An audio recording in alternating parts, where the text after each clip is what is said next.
À se développer une éducation transversale. On appelle ça de la curation, un modèle radical par un autre modèle qui se... Là, l'objectif pour les... Bonjour Fanny Bidard. Bonjour Claude Tran. Vous êtes professeur documentaliste au lycée professionnel Léonard de Vinci à Marseille. Vous êtes aux Rencontres de l'Orme, là. Nous sommes aux Rencontres de l'Orme. Et j'ai vu là, vous venez de vous inscrire sur Via Éduc. Vous connaissiez Via Éduc avant ? Non, pas du tout. En fait, un des intervenants lors de la rencontre de ce matin nous a parlé de ce stand et nous a invités à venir. Et du coup, en sortant de la conférence, je suis passée et j'ai profité de cette opportunité pour m'inscrire. Alors, comme ça, on s'est inscrit sur un réseau social ex-abrupto. Oui, effectivement. Moi, j'utilise déjà des réseaux sociaux, que ce soit pour ma sociabilité personnelle comme professionnelle. J'ai indiqué, vous êtes sur Facebook ? Oui.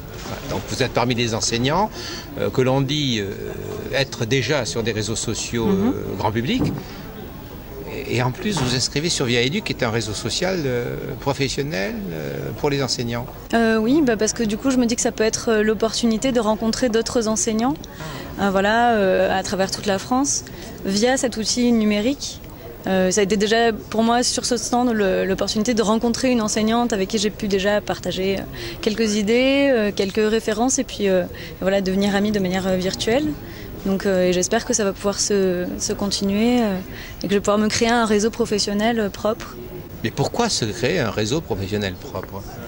Alors ça permet plusieurs choses. Déjà de se tenir au courant de tout ce qui est de l'actualité pédagogique, les nouveaux outils qui sont mis en place, que je pourrais utiliser pour ma pratique professionnelle, de se tenir au courant de l'actualité aussi politique, donc des réformes qui passent. En tout cas, moi c'est comme ça que je le perçois. Et est-ce que vous privilégiez dans votre organisation de réseau social le fait d'être en lien, en réseau avec des enseignants de la même spécialité que vous, c'est-à-dire des professeurs documentalistes? Alors ça, je le suis déjà en fait pour la veille professionnelle que je pratique sur Twitter. Je suis de préférence des spécialistes des sciences de l'information, d'autres professeurs documentalistes. Et en fait là, pour ce côté plutôt veille professionnelle enseignante, on va dire, mais j'aimerais être aussi amie avec des enseignants de toutes les disciplines pour partager des expériences, pour tout ce qui est activité pédagogique, etc. Puisque je pense qu'on peut transposer ce qu'on fait dans une discipline dans une autre.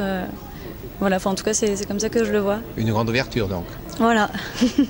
Et dans vos pratiques professionnelles, pensez-vous que les réseaux professionnels sont un outil utile, nécessaire pour les enseignants ? Oui, je pense que ça l'est pour les enseignants, mais ça va l'être pour quasiment tous les corps de métier, et ça l'est déjà pour beaucoup, donc oui, c'est certain. C'est tout à fait nouveau, ça. Jusqu'à maintenant, les réunions pédagogiques, les documents papier, ça suffisait amplement. Puisqu'on travaillait peut-être juste à une échelle vraiment locale. Et là, le gros avantage, c'est que ça permet de partager des expériences dans un contexte, on va dire, plus national, voire international.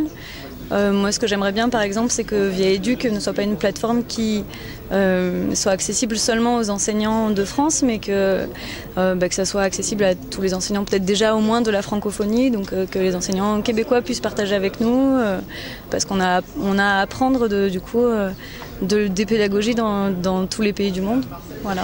Ce réseau social, en fait, a été créé par un groupement d'intérêt public qui associe des entreprises à des organismes publics pour justement sa mise en œuvre. Quelle est votre analyse à ce niveau-là ? Alors, je suis partagée un peu sur ces questions-là, pour ça que je vous pose la question. Beaucoup d'enseignants le sont. Globalement, je pense que c'est pas forcément une mauvaise chose si l'école et l'entreprise se rendent compte, que ce soit dans le cadre de ces initiatives pour proposer des outils aux enseignants, mais aussi pour peut-être aider ensuite les jeunes à trouver leur métier. La rencontre école-entreprise, elle est nécessaire. De toute façon, l'école ne peut pas fonctionner en vase clos. Elle doit aussi prendre en compte tout ce qu'il y a dans la société autour. Alors, ce réseau social est également ouvert au personnel d'encadrement. Vous êtes tout à fait capable d'y rencontrer votre inspecteur pédagogique régional, voire votre proviseur sur un handicap. Je le rencontre déjà dans la vie de tous les jours, donc non, au contraire, surtout que... Alors, je sais que moi j'ai été inspectée cette année par une chargée de mission qui est extrêmement compétente et qui m'a beaucoup apporté, qui a un regard très professionnel sur sur ma pratique. Et si elle peut me donner des conseils en dehors juste des moments de visite d'inspection, c'est volontiers. Un des points forts justement de ce réseau social, c'est de faire en sorte qu'on travaille avec des pairs. Enfin, on discute, on échange, on partage avec des pairs. Et donc, quel que soit le statut du collègue avec qui on partage, qu'il soit d'ailleurs au renseignement, de l'éducation ou de l'encadrement, parce que pour vous, c'est une garantie forte pour faire en sorte que ça facilite ce type de relation. Je sais qu'il y a eu des études, mais bon, en ce qui concerne plutôt la sociabilité des adolescents, effectivement, la sociabilité sur les réseaux sociaux, sur Internet, etc., peut favoriser une insertion sociale dans un cadre, on va dire, de la vie de tous les jours. Donc oui, parce que peut-être que le fait d'échanger, je ne sais pas, sur des articles, sur des méthodes pédagogiques avec des collègues avec lesquels j'aurais pas forcément spontanément parlé de ça dans la vie de tous les jours, ça peut favoriser une sociabilité. Après, je sais pas, mais c'est pour ça en tout cas que je m'y suis inscrite. Donc qu'attendez-vous aujourd'hui de Via Éduc alors, pour vous personnellement? Pour moi, de continuer à m'aider dans ma pratique en fait, de me permettre de construire ma professionnalité, mes activités pédagogiques et voilà, de faire en sorte d'être une bonne enseignante puisque c'est mon objectif. Merci beaucoup. Mais de rien.